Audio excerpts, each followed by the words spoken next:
બાબા પરીક્ષિતને કહે છે કે હે રાજન સાંભળ, પાંચમો મન્વંતર એમાં રેવત નામે રાજા થાય, પોતાની પ્રજાને સુખ આપે છે. સમય પસાર થાય, છઠ્ઠો મન્વંતર આવ્યો, ચાક્ષુક નામે રાજા થયો અને એ સમયે દેવતાઓ ને દૈત્ય વચ્ચે યુદ્ધ બહુ થાય.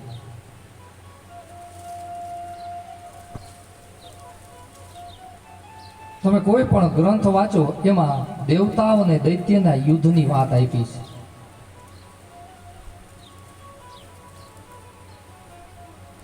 કાલે આપણે થોડીક વાત કરી હતી, દેવતાઓ સ્વર્ગના અધિપતિ બન્યા, દૈત્ય હારી ગયા, ત્યારે દૈત્યમાંથી એક મહાબલવાન બલિરાજા પોતાના ગુરુ શુક્રાચાર્ય, દૈત્યના ગુરુ છે શુક્રાચાર્ય.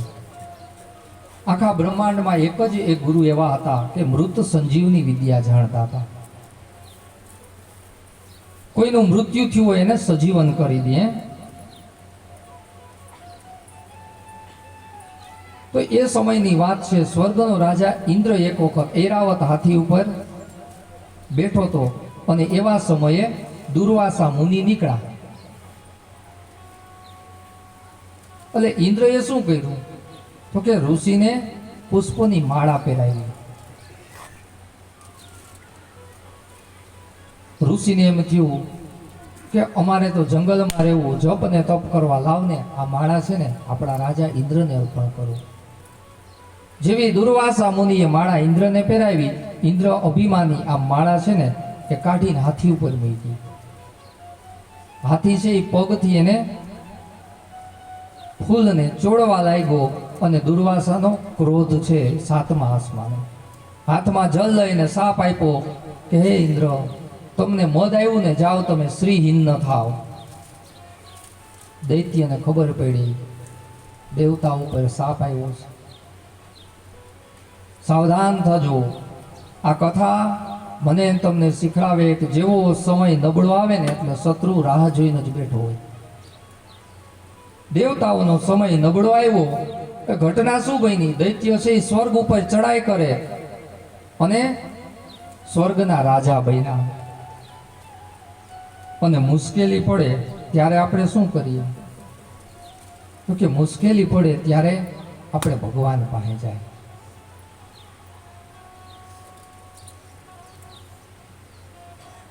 કારણ એમાં આપણો કોઈ વાંક નથી. આ દુનિયાનો સિદ્ધાંત છે, ચમત્કારે નમસ્કાર થાય, દુનિયા એવી છે. ભય થકી હરીને ભજાય, દુનિયા એવી છે.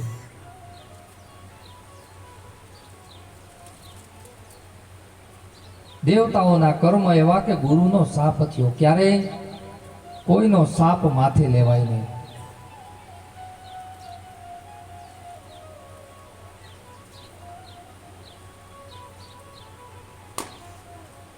યાદ કરો, એ ગુજરાતના એક પટેલની વાત છે. પટેલ વૈષ્ણવ ભગવાનની સેવા એવી કરે એની વાત છે. એક વખત પટેલને ગુસાઈજી મહારાજનો ભેટો થયો. કહેવાય ગુસાઈજી મહારાજે એને નામ નિવેદન કરાવ્યું, એને વિધિ વિધાન શીખવાડ્યું, એને પૂજાનો ક્રમ આપ્યો, એને અપરસ આદિ ઇત્યાદિ નિયમ બતાવ્યા. પછી નગરમાંથી એક વખત યાત્રા જતી હતી. ચાલો ને વૈષ્ણવ યાત્રામાં. પટેલ બાપા કે ના રે ના, મારે તો સેવા છે. સવારે સેવા કરે, ખેતરે જાય, ખેતરેથી આવીને ફરીથી થાય એટલી સેવા કરે. તેમાં એક દિવસની વાત, આ પટેલ રસ્તામાં ચાલ્યા જાય છે. રસ્તાની અંદર એક સર્પ દેખાય. સર્પને વિનંતી કરે છે કે દૂર જા, મારો માર્ગ રોકાય છે, મારે જવું છે, મારા કામ અટકે છે. પણ સર્પ દૂર જતો નથી. અને કહેવાય કોઈ કારણસર એને ક્રોધ આવે છે અને ક્રોધને વશ થઈ એ સર્પને મારી નાખે છે. સર્પ મૃત્યુ પામ્યો ત્યાં સુધી તો વાંધો નહીં, પણ આ દ્રશ્ય છે ને, સર્પની પત્ની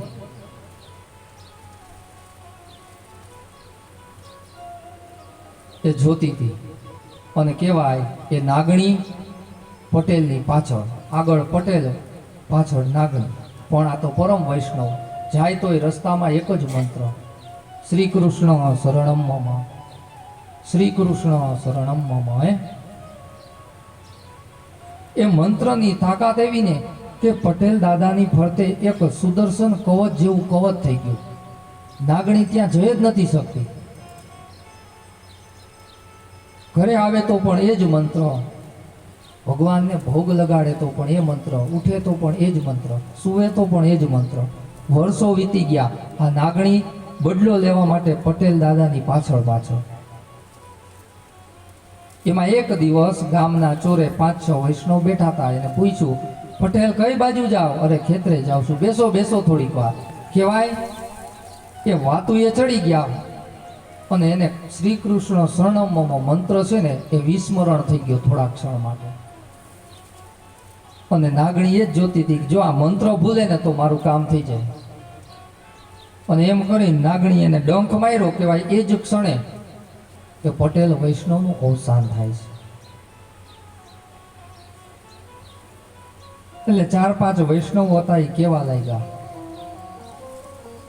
કે આનું અવસાન થયું છે, તો ચાલો ને આપણે ગુસાઈજી મહારાજને પ્રાર્થના કરીએ કે આપ શ્રી તો સમર્થ છો, આપે જ સેવા પધરાવી હતી અને આ પરમ વૈષ્ણવ હતા આપના. કેવાય 5-6 વૈષ્ણવ દોડતા દોડતા ગુસાઈજી મહારાજને પ્રાર્થના કરે છે કે આપણા એક પટેલ વૈષ્ણવ નાગણી કડવાથી અકાળેનું અવસાન થયું. આપશ્રી અમને પ્રશ્ન એટલો જ છે કે શું વૈષ્ણવોની આવી અધોગતિ થતી હશે? તો અમે સેવા કરીએ છીએ, શું અમને આવું જ ફળ મળશે? ત્યારે એ વૈષ્ણવોની આંખ ખોલવા ગુસાઈજી મહારાજે આંખ બંધ કરી શ્રીનાથજી બાબાને આજ્ઞા કરી, બાબા શું છે ઘટના મને જણાવો. કેવાય શ્રીનાથજીની પ્રેરણા થઈ. ગુસાઈજી બોલવા લાગ્યા, હે વૈષ્ણવો, એક વખત આ પટેલ રસ્તામાં જતા હતા ને એક સર્પને મારેલો છે,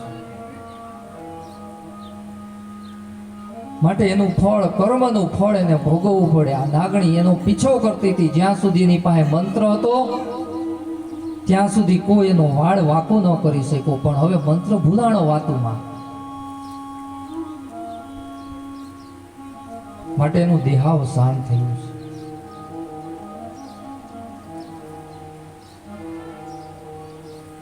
કહેવાય ભગવાન આવા દયાળુ હોય છે. દરેક ભક્તજનની આપવીતી જાણી લે છે. અને એકવાર આપશ્રીના શરણમાં કોઈ જીવ જાય ને તો એની સંપૂર્ણ જવાબદારી છે ને એ ઠાકોરજી લઈ લે છે. માત્ર ભરોસો હોવો જોઈએ. એમ દેવતાઓ દોડતા દોડતા ગયા વિષ્ણુ ભગવાન પાસે, પ્રભુ બચાવો, શું થયું? અમારું રાજ્ય જતું રહ્યું. વિષ્ણુ ભગવાન એટલું કીધું કે તમારા કર્મના પ્રતાપે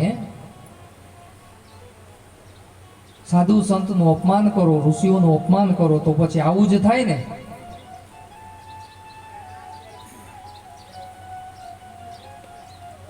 પ્રભુ કંઈક મારી રક્ષા થાય એવું કરો. અત્યારે સ્વર્ગના રાજા દૈત્ય બન્યા છે. ત્યારે વિષ્ણુ ભગવાને દેવતાઓની રક્ષા કરવા માટે એમ કીધું કે તમે મંદરાચર પર્વત લાવો અને કહેવાય એને સમુદ્રની અંદર મૂકો, એની ફરતે દોરડું બાંધી બંને બાજુથી ખેંચો અને એનું મંથન કરો, સમુદ્રનું મંથન કરો, એમાંથી અમૃત મળે, એ તમે પીવો. દેવતાઓ કે એવડું દોરડું ક્યાં લેવા જાવ? એ કે એવડું દોરડું તો નહીં મળે, પણ વાસુકી નાગ દાદાને વિનંતી કરજો, એ દોરડા જેવું કામ આપી દે. દેવતાઓ ગયા, સુમેરુ પર્વત લઈ આવ્યા, સમુદ્ર કાંઠે આવ્યા, વાસુકી નાગદાદા પાસે ગયા, પૂછવા લાગ્યા, નાગદેવ અમારે રવૈયો કરવો છે, મંથન કરવું છે, તમે આવશો? નાગદેવ સમજી ગયા કે એક બાજુ મારું મોઢું રાખવાનું છે એક બાજુ પૂંછડી અને બે બાજુથી મને આમ ખેંચી ખેંચીને ફેરવવાનો એમ જ ને? એ કે બસ હા એમ જ. વાસુકી દાદા કે તો મારા મકોડા ઢીલા થઈ જાય, મારા હાડકા ઢીલા થઈ જાય. પણ દેવતાઓએ શું કીધું?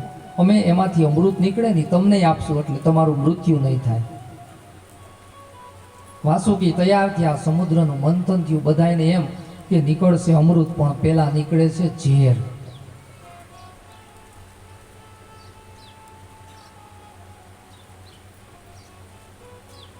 દેવતાઓ ને દૈત્યો બંને ઝઘડે છે. દેવતાઓ કે આ ઝેર અમે ન રાખીએ, દૈત્ય કે અમે ન રાખીએ.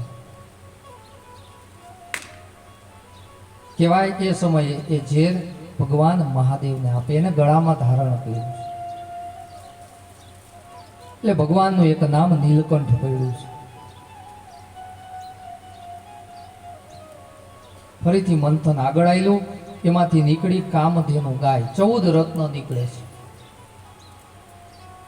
એટલે દેવતાઓ કે આ ગાયને શું કર્યું અમારે? દૈત્ય કે અમારે શું કર્યું? તો ઋષિઓ બેઠા હતી કે અમને આપી દો, અમારે જંગલમાં રહેવું, અમારે તપ કરવું, સત્સંગ કરવું હોય, અમારે પૂજા કરવી હોય, પંચામૃતની જરૂર પડે. કહેવાય ઋષિઓને ગાય આપી. કહેવાનો અર્થ પેલો ભાગ છે ને એ પરોપકાર માટે કાઢો, ભગવાન આપણને શીખવે છે. યાદ કરો એ સમય હતો જ્યારે ખેતરમાં ઘઉં થાય, મગફળી થાય, ચણા થાય, કોઈ પણ પાક થાય ને ગાડું ભરાય ને ગામના ચોરે આવતું, અને એ ઠાકોરજીને આખું ગાડું અર્પણ કરતા. એમાંથી ખોબો, 2 ખોબા, તગારું, 2 તગારા શક્તિ પ્રમાણે ઠાકોરજીને એટલે ચોરાના પૂજારીને, ગામના બ્રાહ્મણને પેલા આપતા.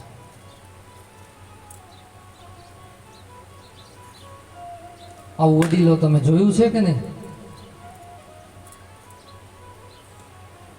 એટલે કે પરોપકાર માટે અમુક ભાગ ભગવાનનો આપણે અર્પણ કરતા.